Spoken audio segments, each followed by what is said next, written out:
ولی کے پہچاننے کے لیے کرامت شرط نہیں ہے، کرامت ایک ذریعہ ہے، ضروری نہیں ہے۔ کتنے اولیاء ہیں جن کی کرامات ہمارے تک نہیں پہنچی لیکن وہ اللہ کے ولی ہیں۔ سب سے بڑے ولی اس امت کے صحابہ تھے، ان میں سے کتنے کی کرامات ہمارے پاس پہنچی ہیں لیکن ہم انہیں اللہ کا ولی مانتے ہیں۔ تو یہ کوئی شرط نہیں ہے، شرط ایمان اور تقوی ہے، اور باقی احادیث میں مختلف ان کی علامتیں بتائی گئی ہیں۔ الذین اذا رأوا ذکر اللہ، ایمان اور تقوی سے متصف بندگان خدا کی ایک علامت یہ ہے جب تم ان کی صحبت میں بیٹھو تمہیں خدا یاد آ جائے، اللہ کی یاد آنے لگے۔ تو کرامت معیار ولایت نہیں ہے اور شرط ولایت بھی نہیں ہے۔ تھوک کے حساب سے مارکیٹ میں بہت سارے لوگوں کی جعلی کرامات موجود ہیں، تو اولیاء کے لیے ہم عقیدت اور محبت کے جذبات رکھتے ہیں تو پھر مارکیٹ میں 2 نمبر بھی اس کا آئے گا۔ اور ہمیں پتہ ہے غذائی اجناس سے لے کر کے ادویات تک اور دیگر ضروریات زندگی تک کہ اصل کیا ہے اور نقل کیا ہے، تو ہمیں اس میں بھی غور و فکر کرنا چاہیے کہ اصل کیا ہے اور نقل کیا ہے، نہ یہ کہ ہم چند بدطینت لوگوں کی وجہ سے حقیقت کا انکار کر دیں۔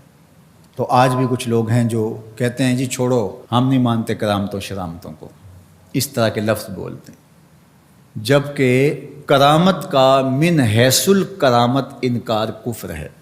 اگر کوئی کہے میں کرامت کو ہی نہیں مانتا تو یہ کفر ہے۔ وہ کرامتیں جن کا بیان قرآن مجید میں موجود ہے، جس طرح آصف بن برخیہ کا تخت بلقیس لانا، حضرت مریم سلام اللہ علیہا کے حجرے میں بے موسم پھلوں کا آنا، اصحاب کہف کا 300 سے زائد سال کا عرصہ سوئے رہنا کھائے پیے بغیر، اور رب ان کی کروٹیں بھی بدلتا رہا، یہ قرآن میں مذکور ہے۔ تو اس کا انکار بھی کفر ہے، قرآن کا انکار لازم آتا ہے۔ اگر کسی کرامت کا بیان حدیث متواتر میں ہو تو اس کا انکار بھی کفر ہے، لیکن ایسی کوئی کرامت نہیں جس کا ذکر حدیث متواتر میں ہو۔ البتہ احادیث مشہورہ اور احادیث احاد میں کرامات کا بیان موجود ہے، تو ان کا انکار بھی گمراہی ہے۔ جس طرح وہ 3 لوگ جو غار میں پھنس گئے تھے، انہوں نے پھر دعائیں کی اور پتھر ہٹا۔ جریج کا واقعہ موجود ہے، صحابہ کی کرامات موجود ہیں، حضرت عمر کے رکے سے دریائے نیل کا چلنا، اس طرح جو مسلمہ بزرگ ہیں ان کی کرامات کا انکار کرنا محرومی ہے۔ لیکن یہ بات بھی ذہن میں رکھے کہ کرامت اللہ کی طرف سے بندے کو دی جانے والی ایک عزت ہے، لیکن ولی کی زندگی کا مقصود رضائے الہی کی طلب ہے، کرامتوں کی طلب نہیں۔ لیکن عمومی طور پہ ہمارے اسٹیجوں کے اوپر اولیاء کے حوالے سے جو بات کی جاتی ہے، بس آپ سننے کے لیے بیٹھے ہیں اور خطیب صاحب نے کان پہ ہاتھ دھرا اور 2-4 کرامتیں سنائیں اور چلے گئے، معیار بتایا ہی نہ، جس کے نتیجے کے اندر بہت سارے عوام اس سے غافل ہوتے ہیں۔ میں اللہ کا شکر ادا کرتا ہوں کہ ہم نے ہمیشہ اس بات کا التزام کیا ہے کہ لوگوں کے سامنے پوری تصویر رکھیں، کیونکہ مجھے اس بات کا احساس ہے کہ آپ لوگ کتنی محنت کر کے کہاں کہاں سے چل کے آتے ہیں۔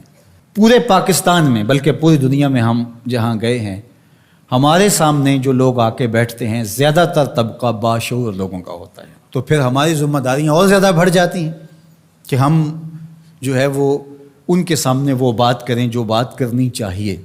اس منبر سے آپ کو وہ چیز نہیں ملے گی جو عوام کی ڈیمانڈ ہوگی، وہ چیز ملے گی جو عوام کی حقیقی ضرورت ہوگی۔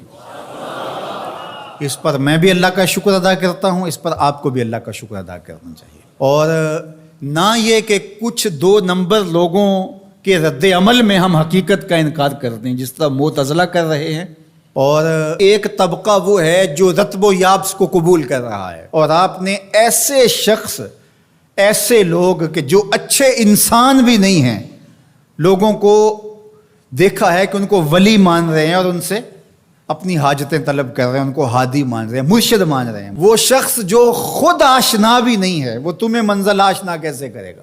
میں کتنے لوگوں کو جانتا ہوں جن کو فہم دین ہی میسر نہیں ہے. یہ میں ان لوگوں کی بات نہیں کر رہا جو منہ دراز ہیں اور بالکل ننگ دھڑنگ ہیں، ان کی بات نہیں کر رہا. جو بظاہر حلیے میں بھی ہیں ان کا فہم دین ہی ناقص ہے. کتنے ایسے علماء کو جانتا ہوں ان کی توحید کا تصور ناقص ہے. تو یہ بدبختی ہوتی ہے. اب وہ کیا کسی کی رہنمائی کریں گے؟ جو خود ڈوب رہا ہے وہ کسی کا ہاتھ کیسے پکڑے گا؟ لیکن عوام ظاہر ہے ان کے گرد آئے اور ان کا کاروبار چمک رہا ہے، اور کرامتیں ہیں کہ تھوک کے حساب سے بنتی ہیں، اور پھر اس کی مارکیٹنگ کرنے والے بھی ہوتے ہیں، اور پھر اسی بنیاد پر ہی جو ہے وہ ان کا سارا سلسلہ چلتا ہے. اللہ کے ولی یہ نہیں چاہتے کہ ہماری کرامات ظاہر ہوں اور لوگ ہماری طرف لپکیں ہماری کرامت کی وجہ سے. یہ نہیں ہے.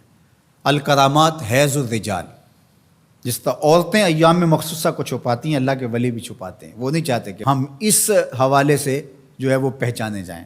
باقی دور موجود کے اندر کسی صالح متقی شخص کی کوئی ایسی بات سامنے آئے تو شریعت کے میزان پہ پرکھا جائے. اگر وہ شریعت سے متصادم نہیں ہے تو مان لینے میں کوئی حرج نہیں ہے. لیکن اگر کسی کی سمجھ میں نہیں بھی آتا تو فرق نہیں پڑتا. لیکن کسی ولی سے کوئی دشمنی نہ رکھے. جو کسی ولی سے دشمنی رکھے تو اللہ فرماتا اس کا میرے ساتھ اعلان جنگ ہے، تو وہ پھر شخص محروم کر دیا جاتا ہے.